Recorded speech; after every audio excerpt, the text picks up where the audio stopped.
కొచ్చి నుంచి ఢిల్లీకి వెళ్తున్న ఇండిగో విమానానికి బాంబు బెదిరింపులు వచ్చాయి. వెంటనే అప్రమత్తమైన సిబ్బంది ఆ విమానాన్ని నాగ్పూర్కు మళ్లించారు.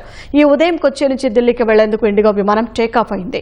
ఈ క్రమంలో విమాన నంబరును ప్రస్తావిస్తూ బాంబు బెదిరింపులు రావడంతో అధికారులు అప్రమత్తమయ్యారు.